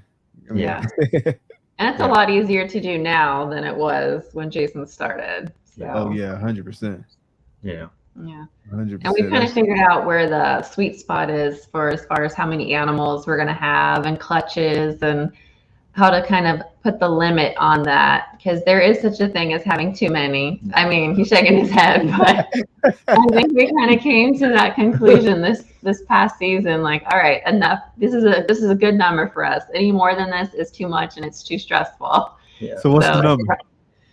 We produced like pretty close to 600 babies this year, so it was too much. Wow, it was wow. like 70 clutches. Yeah. 100 of them were baby boas. Oh, that's true. Yeah. So we did, baby boas, yeah, about too. 500 ball pythons and 100 baby boas. So Wow. it was too much. Yeah, that's a lot. That's a lot. Yeah, and that could have been way worse with the boas. I mean, 100 baby boas is not a lot. Like if all the females would have went and had good litters, it's like I would have had a few hundred. So they add up quick. And you just have to like to sell and like to hustle, get everything out there right away. And that's not our strong point. That's not my style. I'm not a grinder. I'm these guys that do it all the time, that are out there putting themselves out there all the time, just posting. Like, I mean, I wish I was like that. I just can't do it. That's not my personality to do that, and I wish it was. Yeah, so it does. Because you'll see us post up an amazing snake and it'll be like, oh, it's 5 months old. Yeah. Here it is. It's just been hanging out here with us. But we'll have the lower end stuff. We'll have some normals and stuff. Maybe het pied or something like that. It's like, it's 250 grams. I've been feeding it for 6 months, and I'm like, so when I turn around and sell it for $35 at a show, I mean, I really made money on that one. There's definitely room for us to work on a few things. That's for sure. Yeah, we definitely are not perfect. So yeah, I still got some animals that I haven't even posted up. Like they're ready to go. Double head hypo clown stuff ready to go. I hadn't posted. I posted one for sale because I heard or read somewhere like about like spacing out your morph market posts and not like put them all out at the same time. I don't have a lot, but like I was gonna try like that strategy of just like putting a few on there like at once and then like kind of like staying in the feed and stuff like that. And so like that's what I've been doing, but I just hadn't got around to posting those other ones, and like they're gonna be big as hell pretty soon. And like yeah. So are you saying as far as like in a specific project, so you put maybe 2 animals that are clown up and then you wait a little bit, you put another clown up, like in a specific project, so it's more consistently in the feed? Is that what you're talking? Yeah, so not, or at least not how I was talking about it, like in terms of just like the project, but the consistency in the feed though is spot on, is how I heard it or how I understand it. Like just because it keeps you relevant, like you always got new animals, because you know how like a lot of times it's like sorted by like the newest posted, so you kind of always got something in the feed going. I got you. Justin was saying that on one of his videos. I've never looked at the newest thing. I've never done that ever on Morph Market, but I don't do the more basic things. I used to. Now my Morph Market experience is way different than it used to be. Like I used to go on there, go to like the listing and then just scroll through because again, like I didn't discriminate, right? I wanted something that I thought was cool, but now like I got like a more focused mindset, and so like if I'm looking for something, right? Yeah. Yeah, we're usually looking for specific traits or genetics. So like we're just searching for those. I'll still get on the clown. I'll hit the clown one and I'll just scroll through, 500 clowns because that's how many got posted today, just to see what's out there, just to see if there's anything that inspires me to do something different, maybe, so. But yeah, my scrolling through Morph Market is very targeted now. Yeah. Filter heavy. It's easy to get distracted. Oh yeah. It's easy to get distracted. Oh yeah. 100%. 100%. So I got a few wrap-up questions for y'all tonight. Before we get to the random questions, though, I do want y'all to kind of like sum it up. So y'all have grown and evolved a lot like throughout this journey. So if you can kind of like wrap it up in terms of like how y'all have grown and evolved as people, as a business throughout this, how has this kind of changed y'all over time? What do y'all think are some of like the biggest inflection points and takeaways thus far? Oof, that's a tough one. That's a deep question. Holly will go first. Oh, great.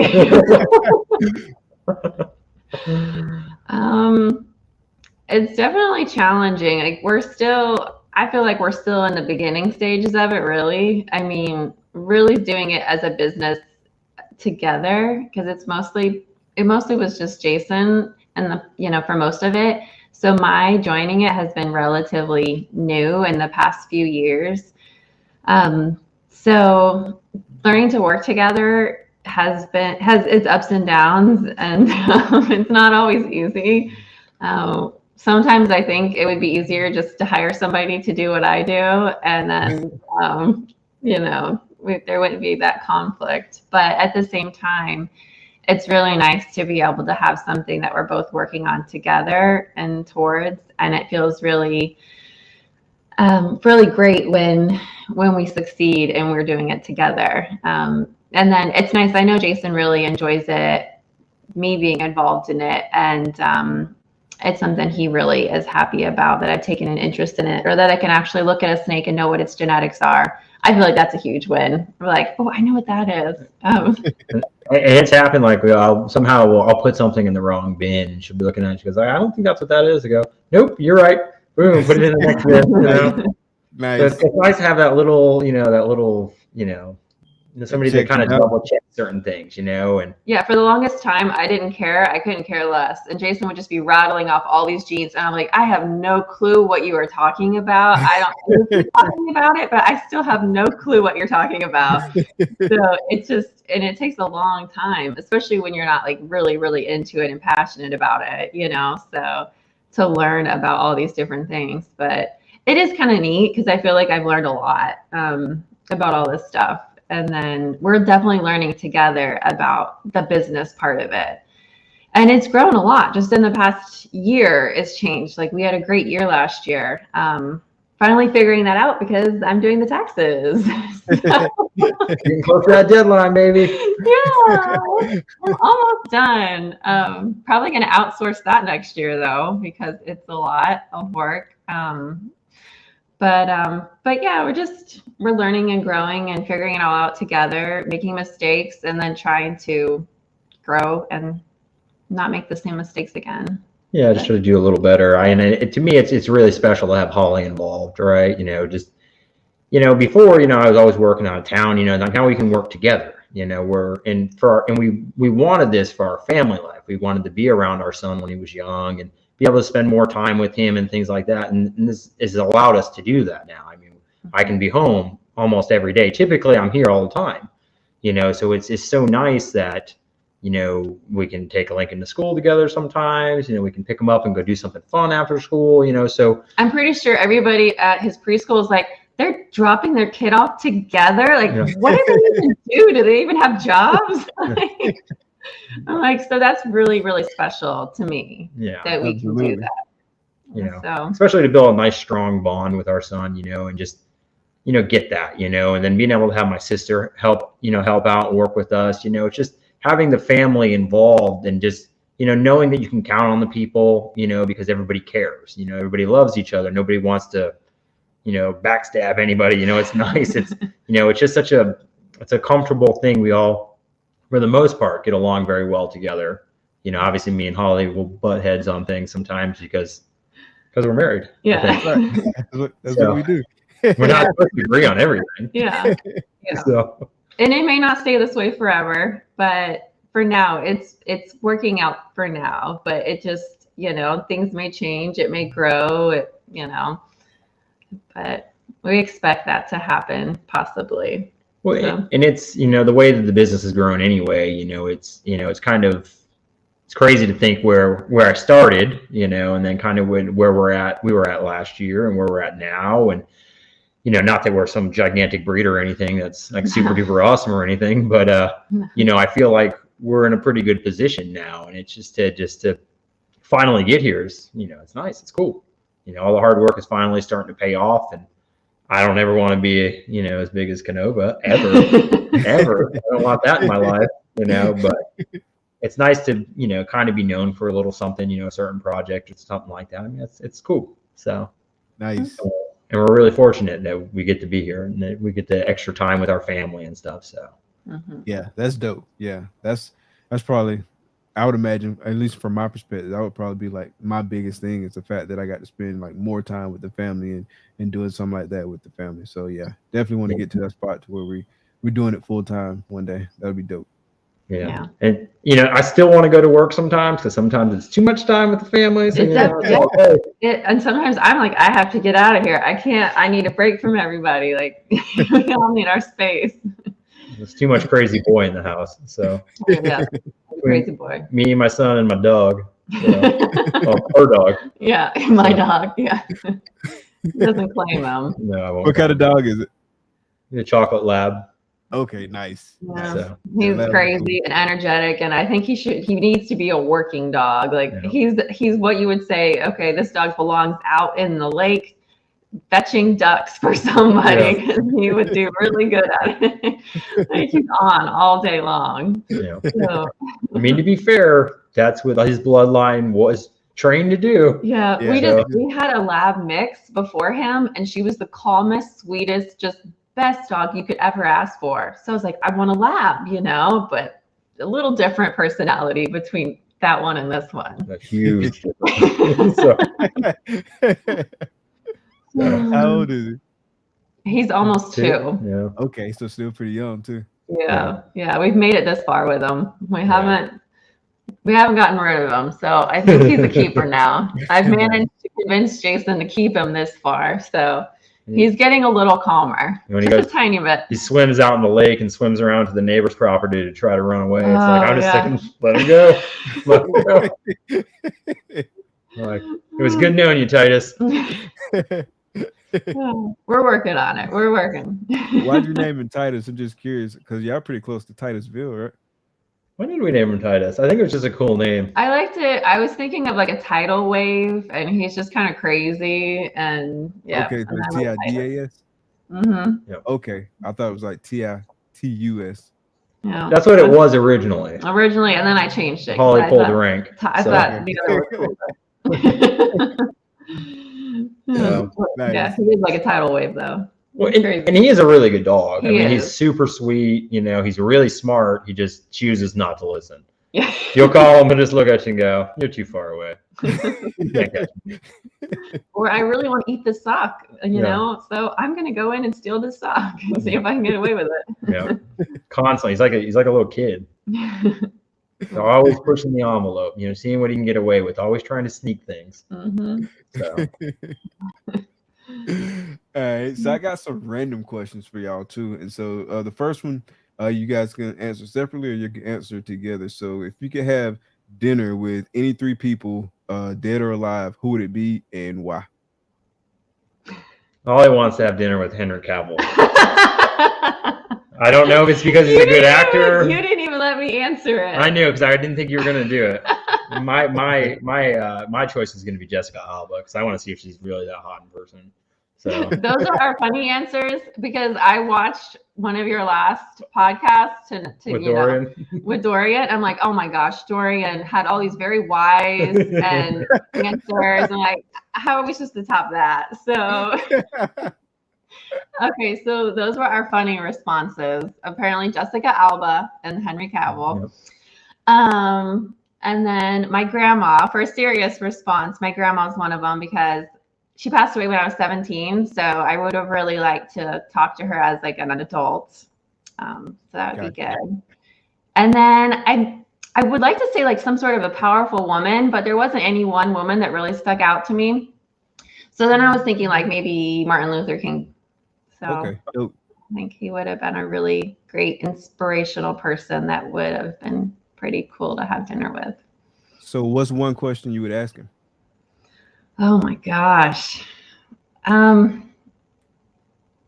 Just there's several questions probably, but you know, how do you handle all of the chaos around you and still be able to stay calm or like see past all of it or see that there is something that could come after it all? You know, like where do you find the strength, you know, to keep doing and trying, you know? Yeah. But we've kind of, I feel like maybe I was drawn to that because we've kind of gone through that now. Like before our son was born, I don't want to say our lives were easy, but we had a routine and it was kind of simple for us. Like we just knew what we were doing and we both had jobs and it was good. And then he kind of like just threw a wrench in it all and everything was chaos and it was just many, many years of chaos. But now I feel like we're coming out the other side of it. And so, I just feel like I look up to people, different people now, like inspiring people that have been through something and seen the other side of it. Dope. Heck yeah. I don't think mine's going to be nearly as good as hers. You know, You told me to go first. I know. I should have went first. You should have got out of the way. Yeah. I mean, I would like, you know, it'd be really awesome, you know, to talk to my grandpa on my dad's side. You know, I never met him, you know, when I was born. I mean, he passed away before I was born. You know, I'd really like to see the man that he was, you know, because I look the way my father is, you know, and just to kind of see what it was like, what he was like, you know, for my dad to be the way he is and my uncles and stuff, you know, and, you know, I respect them, you know, I love them all, you know, and I think it would be really nice if I actually got to have the chance to actually meet him, talk to him, just kind of get a feel for him because I'm so much like my father. It's just ridiculous, you know, so I would imagine that, you know, my dad is very similar to his dad, you know, so it would have been nice to be able to have that a little bit of family connection that way, you know, so Nice. I don't know. And then as far as the next person, I have no idea. So, that's okay. Jen says Sedona Ash. Yes, I have a crush. Sedona Ash.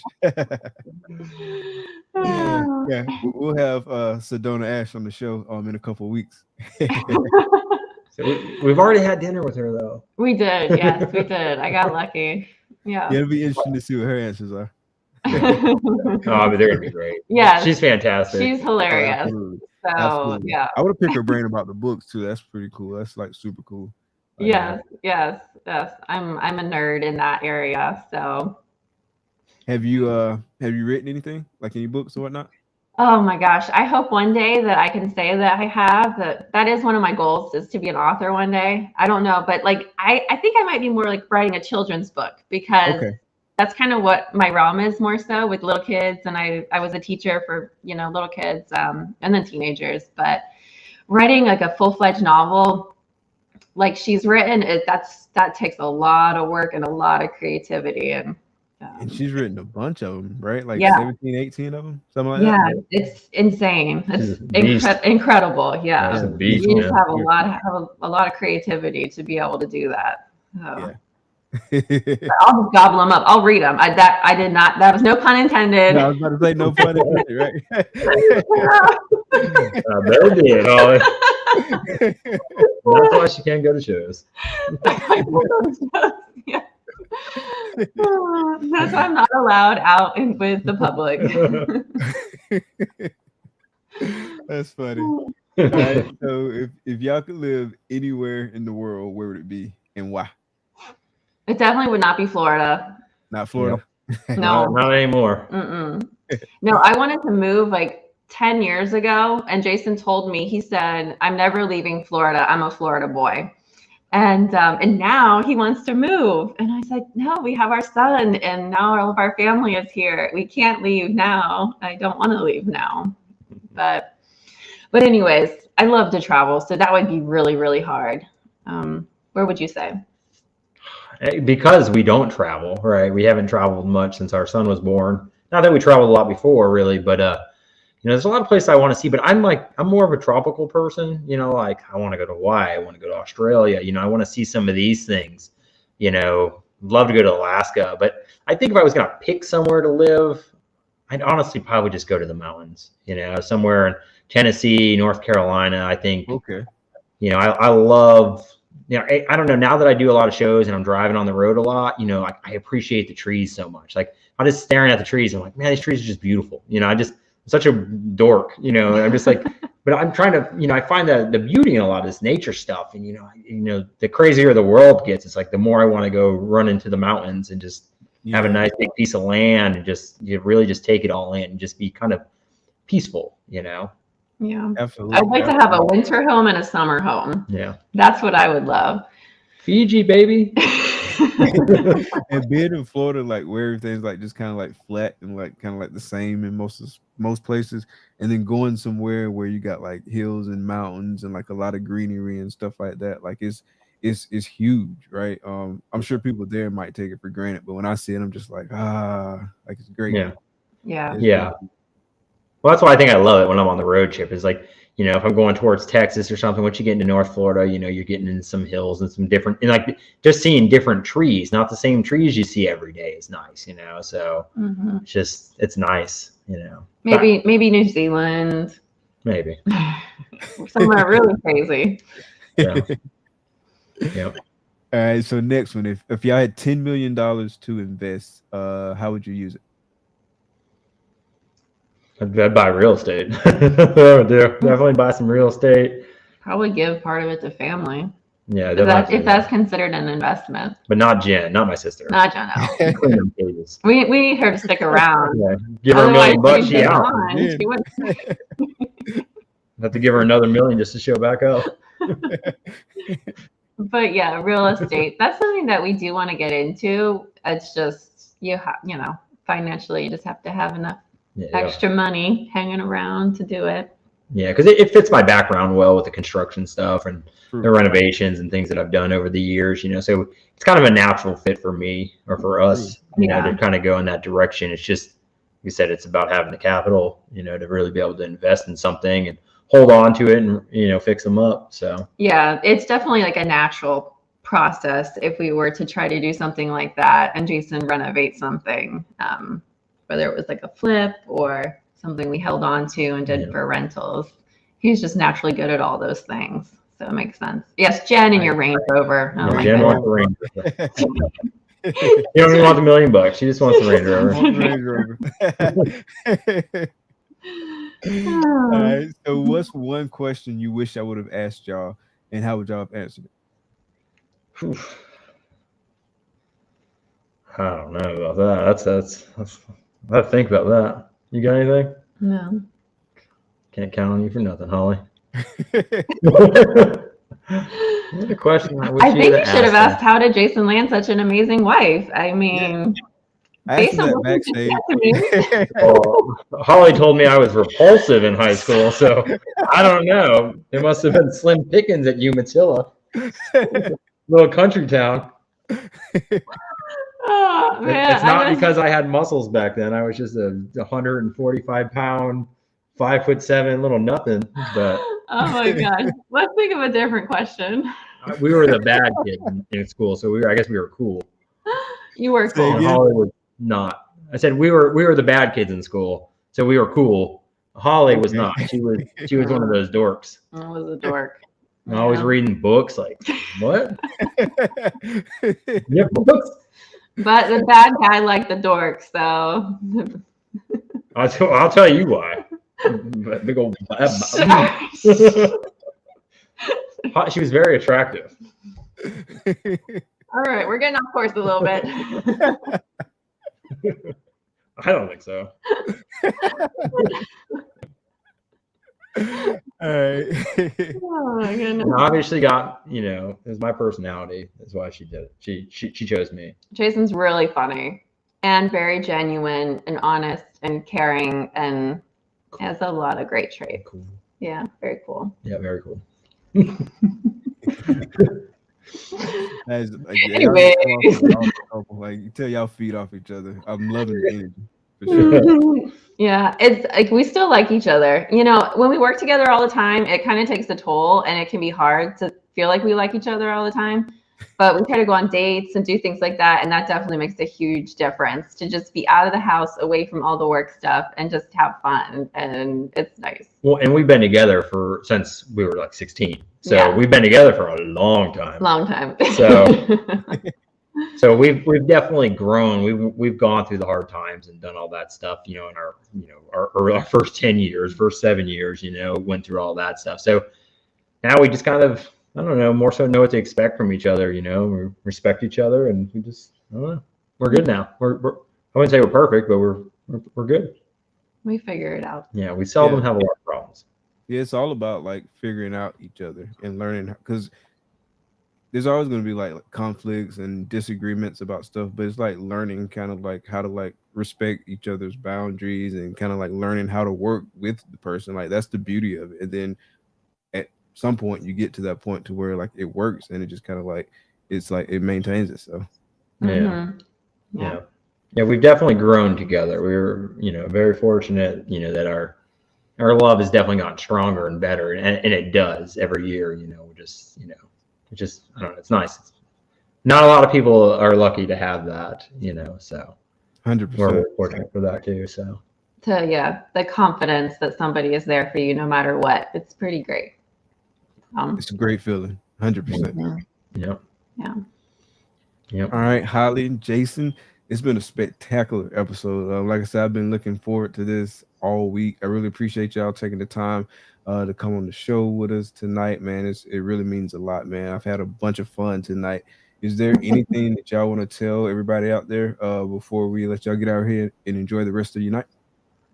I would just like to thank everybody who showed up, to listen, and the people that, will, listen to this later, for the support, and thank you for giving us the opportunity, to kind of put ourselves out there to get people to know us a little better and things. It's just, we're really fortunate to kind of be in the position we are, and we're really thankful for all of our customers and the people that believed in us and that, helped motivate us to keep on pushing, just thank you, everybody, We love you guys. So yeah, we do. We really appreciate all the support. It really means a lot for us to be able to have this lifestyle that we do right now and to feel like we're making a difference or, doing something. And on that, I've got ideas in that realm too. Some things that I'm trying to put together to feel like we're making more of a difference for people and giving back and things like that. They might relate to kids and stuff too. Hopefully that will be coming out soon. Yeah, okay. Yeah. Mm-hmm. Y'all definitely keep an eye out for that, for sure. I appreciate y'all coming on the show, man. Y'all doing it. Y'all definitely at a place that I want to be someday. So definitely a lot of respect for that. Respect the grind. Respect the collab and the connection. Respect Jen helping out with it too. So y'all definitely doing it. So keep doing what you're doing. I know the sky's the limit for y'all. Y'all definitely keep up the good work. Again, thank y'all for coming out. To all the folks in the chat, man, thank y'all for coming out. To the audio only folks who will listen to this later and the folks who watch the video later, thank y'all for coming out. Can y'all hang back 1 second real quick while I play the outro and then let y'all go real quick? Again, thank y'all for coming out. Be blessed. Peace.